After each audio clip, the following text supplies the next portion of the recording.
Danny, did this game change your view of Stafford and the Rams? Not at all. Not even a little bit. The Rams piece of it, I agreed with your point. I thought they were sleepwalking at the beginning of the game, and the fact that they were kind of locked into their seating impacted how they played. It seemed like they were messing around with their food a little bit and turned it on late and then just couldn't get it done. I thought they ran into probably the best game a running back has had this year. Bijan was unbelievable last night. He was great. I mean, he was great. I know some guys have had better statistics, but those runs, they were comparing him to Barry Sanders all broadcast. He was just making guys look like it was JV versus varsity out there. And so, listen, the Rams are still the number one offense. They're number 8 on defense. They're top 5 in takeaways, top 10 in sacks. They've got an MVP candidate at quarterback. They've got a coach who we know is good enough to win a Super Bowl. They're going to get healthier between now and the playoffs with McCreary coming back on defense and with Devontae coming back on offense. I think they're still one of the 3 or 4 best teams in the league. So here's the thing. I agree they are one of the very best teams in the league, and I think they are the best team in the NFC. But I don't know that will matter given the position they have put themselves in now, where in round 1, they might be going to Chicago or Philadelphia, where I think that Brews made the point they have not been, and you probably make it again, great on the road this year. And also, Stafford and McVay together have not been great in cold weather spots. I think the 2-8 for either them together or just McVay against, in could have beat Philly in that playoff game last year. They could. You're right. They could have, but that was a game where they were down huge. Came back. They could have won. I thought they were going to win. Cold. Well, I don't know. I mean, whatever it is, they are. I felt like if it was going through Los Angeles, even if they didn't get the bye, if they somehow ended up as the 2 seed, but they were mostly going to be going through Los Angeles, that they were going to be the prohibitive NFC favorite. Now I feel like if this were the NCAA tournament, and it's like, hey, you're going to have tough draws, but it's going to be neutral sites the rest of the way. How are you going to do? I would pick the Rams. Yeah. But that's not what's going to happen. Right. And I think that it just got so much harder for them. And I'm a big fan of being able to give yourself a week off. They are potentially not going to be able to do this now. McVay is saying he's going to play guys in Week 18. We'll see if he actually is. But if he doesn't, then he's just opting into the 6th seed, which means going to Philly or going to Chicago. So it doesn't change my view on that Stafford, I believe, is the league MVP, and that Rams, I think, do have the most talent. But it certainly makes their chance to actually go to the Super Bowl much more difficult, and that really started last Thursday and then with the results this week. It doesn't change my view of them. They are what I thought they were, which is a good team in a field of good playoff teams. I don't think they're special. Now, I'm giving them a shot to come out like I'm giving just about everybody in the NFC outside of NFC South a shot to come out of the NFC. But their defense, Dan, you said they're 8th, and I'm stealing this from Wilds. It was such a good graphic. Wow, thanks. The first 11 games, sure, they were beyond an 8th best defensive team. Look at the last 5. A terrible defense. And the last 3 games, they've given up 33 points a game. Two of those games were the non-playoff teams. Detroit and Atlanta. Lions and Falcons. And you guys, and you said it too, Nick, okay, it's possible that the Rams had a letdown. What are we playing for? What's Atlanta playing for? What in the world are they playing for? I mean, they're 1, 2, 3 Cancun. So I'm just saying, the Rams, I don't see how you don't drop. If you had them on a pedestal, I don't see how you don't drop them a little bit over these last few weeks. And I even look at, and I get it, you can say they outplayed Seattle last week or 2 weeks ago, but they had trouble beating Seattle when Seattle made, 5 turnovers? Yeah. And so I think they're going to have a tough road, especially because they haven't been that great on the road. Them and your Bears are the worst teams with 11 or more wins on the road. They're 5-4, and they've lost to some, mediocre teams on the road. So I think it got a lot tougher for the Rams to get to the Super Bowl this year. Well, so I guess combining both, I agree it's tougher to get to the Super Bowl when you're going to have to go on the road, right? Of course. We would say that for any team in the league. But I'm with you that there's no prohibitive favorite, and you don't think that you think everyone's got a shot except the NFC South. I feel like we could just play this game with every single team. Like, there's a flaw here, there's a flaw. There is no perfect team. Yes, but you guys kind of put the Rams above. So someone has to be number one. Someone has to be number two. We'll get to top 10 in a little bit. No, but it wasn't for me. I got the fewest questions about this team basically among anybody. So it wasn't for me someone has to be number one like by default. I really felt like the Rams were head and shoulders the best team in football. And I felt that way late into midway through the fourth quarter 10 days ago. Mm-hmm. And it turned on them.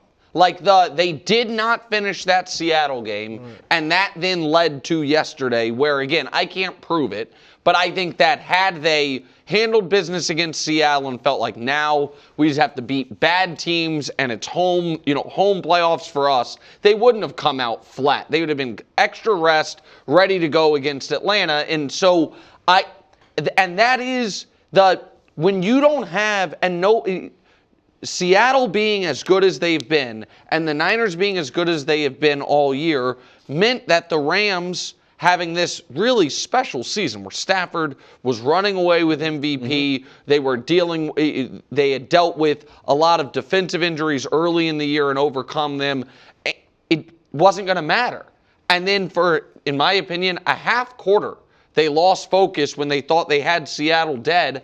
And now, what will they be? If it is Rams at Philly in round one, they're going to be an underdog in round one of the playoffs? I will be. Don't you think they will? I will hammer the Rams if they are. But I think I'd bet them too. But what do you think that line will open? Philly minus 1.5? Yeah, 1. It'll be basically a coin flip game for a team that 5 quarters ago looked like it had a stranglehold on the number one seed. Yep. Was about to sweep the Seahawks and have Falcons Cardinals to end the year, smooth sailing. And now that's just not the case. Do you have any other takes there? Because it's Stafford in the Rams, too.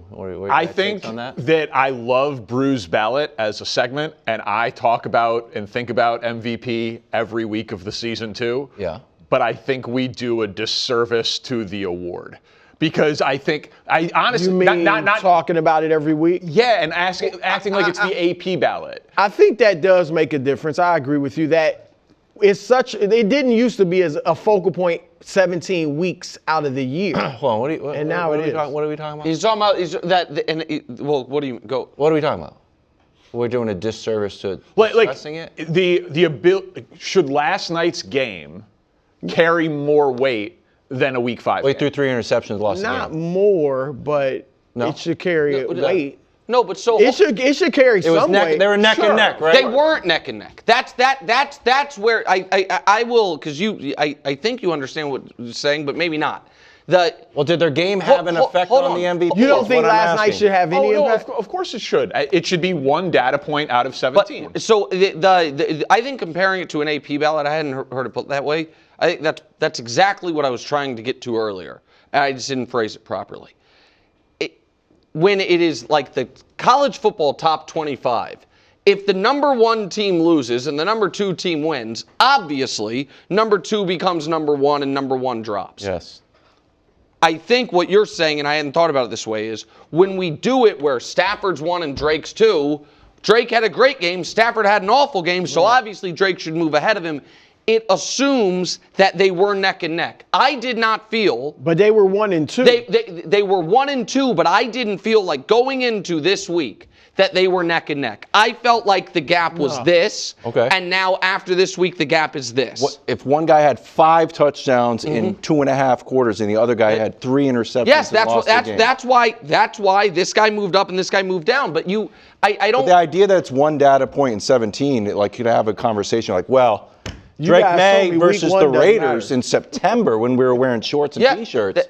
That should count, just like week 17. I think I finally fired him up about the MVP. No, but is that what you think? Week 1 is just in the same? For the league MVP, I absolutely believe that. Way.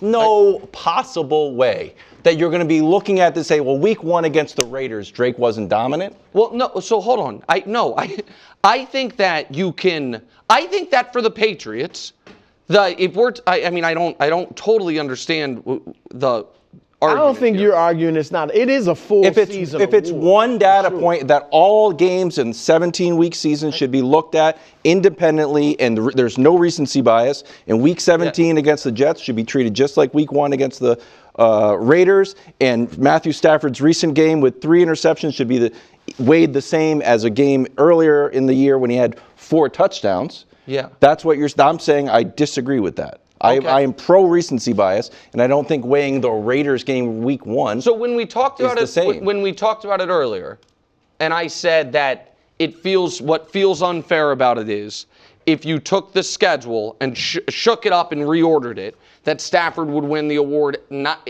8 out of 10 times. But because of the way these games fell, he's going to lose. That feels unfair to me. And you said that makes sense. That did make sense, but the way that Danny put it, where it's like it's one data point out of 17, perhaps that didn't. Yeah, they weigh differently. It's just like a game, a big game versus right. But I agree a big game, but I don't think either of these guys. Drake, I don't think I would agree with you if either of these guys were playing what we thought were huge games. Drake was playing a game where he's a 14-point favorite against the worst team in the league, played great. Stafford was playing a game that no matter whether they won or lost, they're going to be in the exact position they're in. For both of these guys, these were not super high leverage games.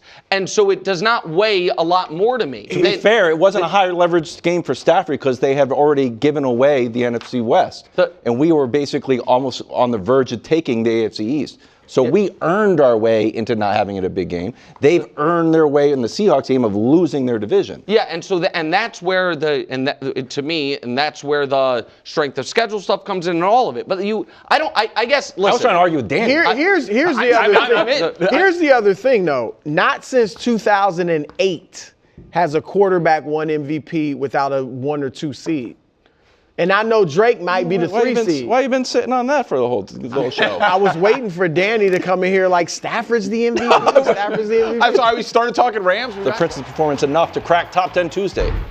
Weird week for Top 10 Tuesday. Teams 2, 3, 5, and 6 from last week all lost. So how much of a shakeups they're going to be? The Chargers moved down.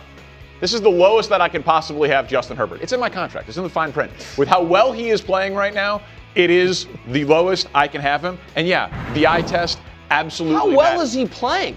Nick, what he is overcoming and where he is putting the ball on these guys' hands consistently. On their hands. He has the most 5-sack games of any quarterback in football. The most games with double-digit pressures and multiple drops. Is somewhat of a quarterback stat. You know this. Yes, I know, but I also watch every snap of every Chargers game, and these sacks, the vast majority of them are on the offensive line. Who did you think was going to win Chargers-Texans?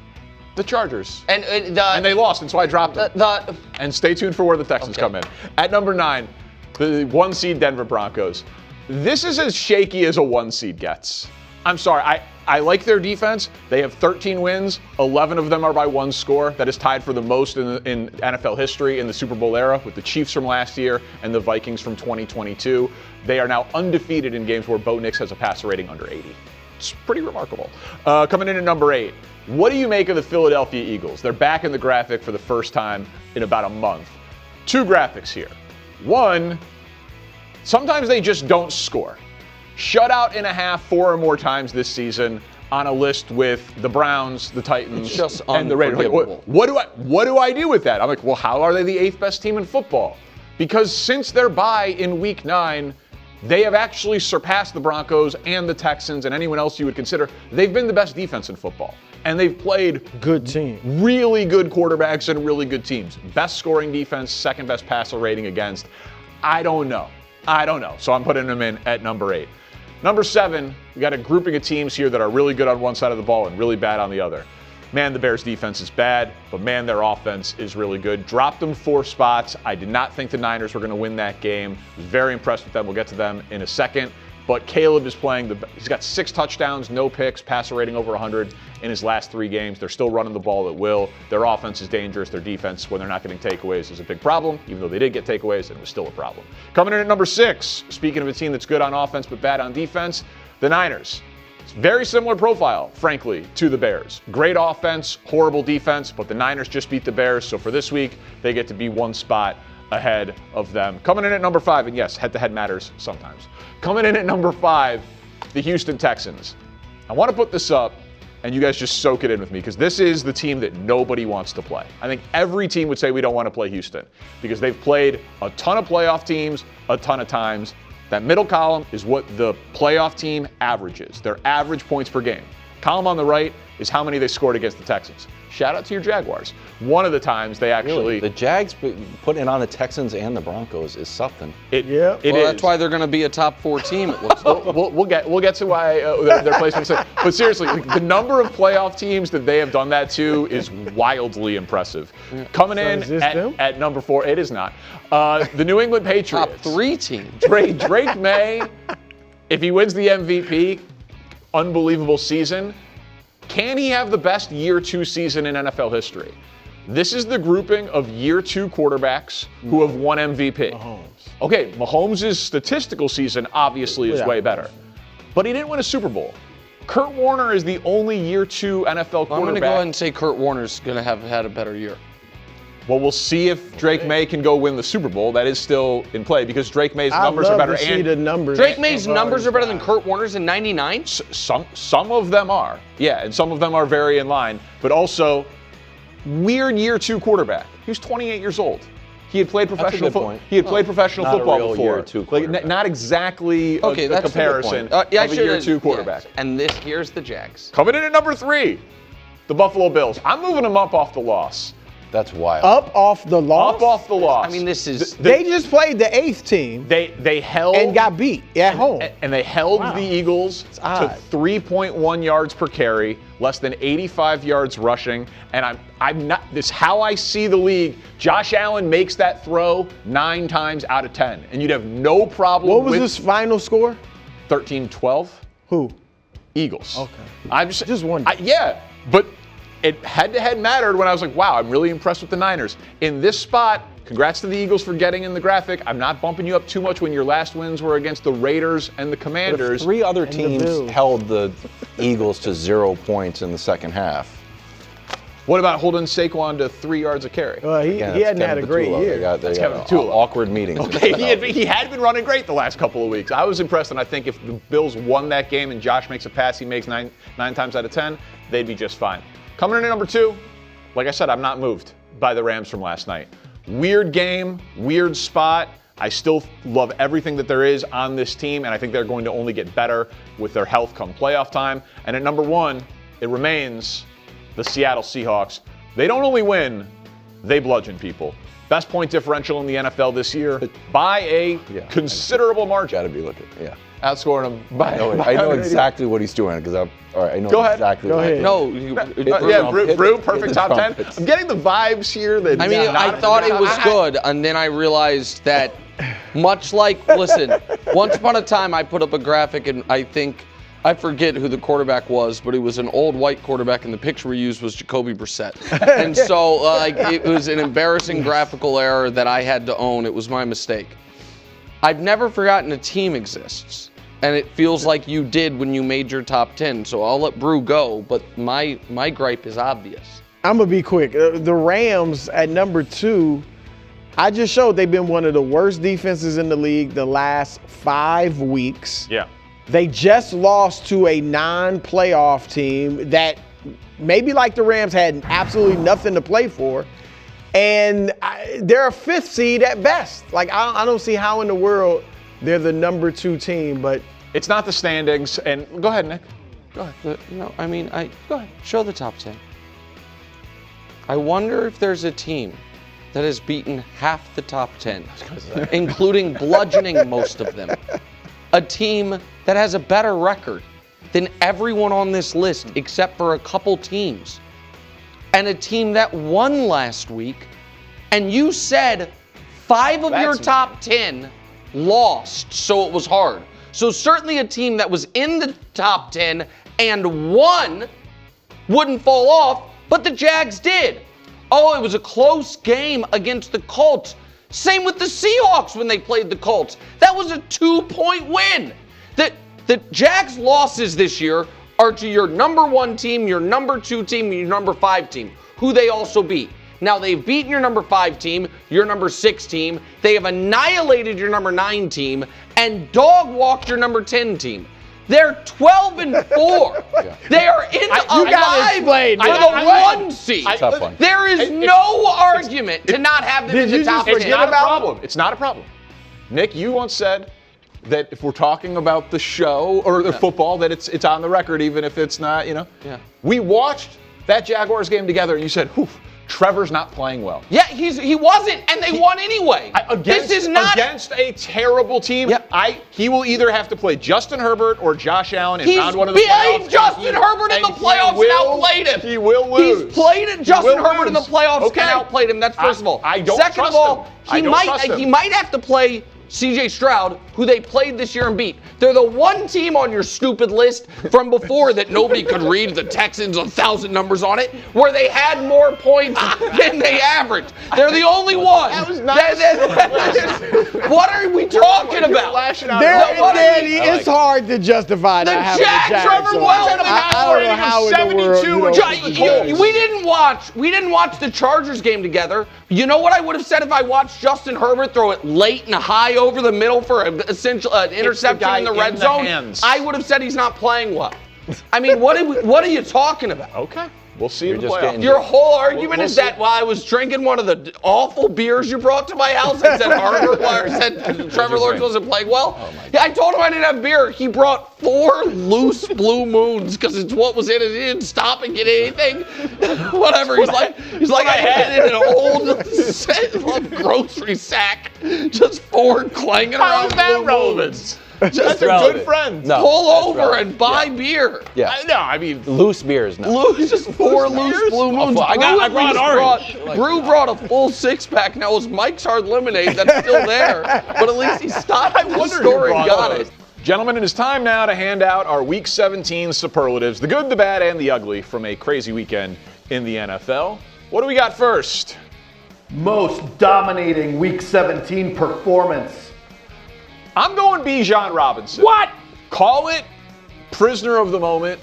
And I know there have been players that have had more rushing yards this year. But I pride myself on knowing the numbers and also watching every game. Who had better runs than this guy? The broadcast kept comparing him to Barry Sanders, and I thought it was fair. He was making professional athletes who run 4.5 40s grasp air all night. I think he is the best running back in football, and I know what that is saying considering the competition. So to me, Bijan Robinson gets the nod, Greg. Yeah, look, I love what he was able to do last night. However, you talking about dominating performances, it has to go to Derrick Henry. I've just seen it before. Have you seen it before? Yeah. Because I mean, when you talk about Derrick Henry, records are broken because of what he does, and this is who he is and who he's been. Look at these numbers. Rush attempts, 36. I mean, the offense ran through Derrick Henry, and he didn't have a 93-yard run. So it was like every single time he got the ball, he's hitting you for 10, 12. Like, he's breaking records. There's not been, 7th career 200-yard game, most in NFL history. Yeah. Like, every time he touches the ball and starts to put up numbers like this, special things happen. And he was the workhorse. They win the game because of him. We're questioning whether or not they need Lamar Jackson moving forward. Yes. At least not we, some of us at this table. Like, Derrick Henry obviously had the more dominating. Well, I'll say this. On the night we were all watching to see Matthew Stafford lock up the MVP, he was the best player on the field. Yes, he was. Bottom line. And what's interesting, and I hope the rest of the league's paying attention, the Falcons put out the blueprint on how to beat the Rams defense. That's wide zone, attack the edges, and go downhill. If you have a prolific back like that, I was gonna a lot say, can happen. You just gotta kind of Bijan, by the way, accounts for 40% of the Falcons' yards this year. You don't think Saquon could do that? That they're gonna try. That's what I'm saying. They're gonna try. That's what I'm saying. All right, what's the next superlative? Most shocking Week 17 performance. Baker and the Bucks. What are you doing? Like, I know. Who are you? I know that they got bailed out because Seattle ended up beating Carolina, so this game this week still matters. But Carolina was tied into the third quarter with Seattle. That could have gone the other way, so you needed to take care of business against Miami. And I called the Bucks losing to that stretch, if we could throw up the schedule, when they had the Bills and the Rams. Like I said, they were going to lose to the Patriots, Bills, and Rams when they were in their bye week. I mean, they're going to go from 6-2 to 6-5. But they're 1-7 in their last 8 games. Willie, what happened to Baker Mayfield? I don't know, honestly. And it was crazy. So the record is one thing. I think it's just how fast they slid. They never quite got right. I know the injuries played a factor. When we look at, this is Baker during the slid. Can we throw that up there? We have the graphic that's up there. Yeah. Like, this is Baker 1 through 9, and this is 10 through 17. Like, there's a cliff dive on his performance. And the fact that at one point we were talking about this man being an MVP candidate, to not being able to do anything in the last couple of weeks, defense is underperforming. It was, I guess, heartbreaking because I played for the man. Todd Bowles hasn't been able to right the ship with this defense. It's almost like they're a shell of themselves, and I can't figure out. Sure, they're not going to have Tristan Wirfs. That's going to be a big issue come Saturday. Nevertheless, man, Baker has to come back to life for this team to have a chance. Two interceptions, 1 fumble for loss. That's not the Baker Mayfield I fell in love with this season. Yeah, look, Baker, his performance was shocking, but to your point, the Bucks have been shocking. But for me, last night I was just shocked to see Matthew Stafford. What was at stake, knowing that everybody was excited about what Drake May did, the 5 touchdowns, the almost perfect game in terms of completion percentage, and to go out there and to throw 3 interceptions. Yeah. Obviously, he bounced back in the second half a little bit, but I was just shocked at that letdown, not only from their defense, but even from Matthew Stafford. Now, I get it. He was missing some offensive tackle and an offensive guard. However, I'm not going to excuse that because there's a guy we just finished talking about that's been going through that and dealing with that all season long. So I was shocked at Matthew Stafford. We got one more Week 17 superlative to hand out. What's next? Most disappointing Week 17 performance. Aaron Rodgers. My goodness. Like, you have to win that game. You'd give yourself an opportunity to rest in Week 18. Now the Ravens are favored against you. Listen, you could say it's DK Metcalf related. You could say it's that he's targeting MVS too much. You can give credit to the Browns defense. Whatever recipe you have to divide up the blame, that's fine. But he was a big yikes in a game they really needed. I'll cede my time to you, sir. Yeah, I mean, I do give him respect because he held himself accountable for being absolutely horrible on 3rd down. You turn on the tape, I mean, there's guys running scot-free. He's just not seeing it. Almost like he was predetermining where he wanted to go with the football and not really going through his progression. You know, me and Greg have been going back and forth why Aaron Rodgers is here. I say he's here to match to cover the deficiencies and elevate the offense. That didn't happen. And in a game where, listen, you win this game, you lock up the North, you can now get healthy this week and really take an honest push of what you can do in the playoffs. Now you're in a gotta have it, put everything in the middle table, bang it out fest with the Ravens. And right now, the Ravens and the way they play, and I say this again, they are scary now. And now the Steelers are like, man, I don't know if we have enough. And that's a problem because DK and Mount Washington are both out of this game. Yeah, this was disappointing. There's no other way to put it. It was just flat out disappointing. I don't care who was available, who wasn't available. The fact that, you brought some guys in that you wanted to ensure that things were getting done and done correctly with Adam Thielen and MVS, and then you don't deliver. Now, I'm not putting it all on Aaron Rodgers because I believe that he did put together a drive and get him down there, just didn't finish and complete the goods. We saw that with Josh Allen as well, who could easily be one of those that's on this disappointing list because he didn't deliver.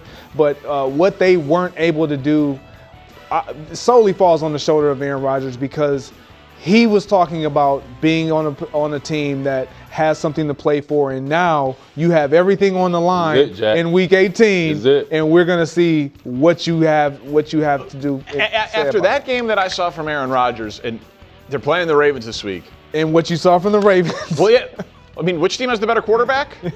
Snoop Huntley and Aaron Rodgers. I'm sorry. Snoop Huntley put up 30 on the Bears. You got to put some respect on his name. Listen, a hell of a performance. Aaron Rodgers is one of the most talented players in the history of the sport. Yes. Okay, he's a 4-time MVP. Until Patrick Mahomes came along, I said he was the most talented player I'd ever seen play the position. I am not knocking Aaron Rodgers' career. I'm saying On Sunday. I feel you. On Sunday, we positive Aaron Rodgers is better than Snoop Huntley because that guy that I saw against Cleveland without DK Metcalf was not. In terms of impact on the game, Snoop Huntley,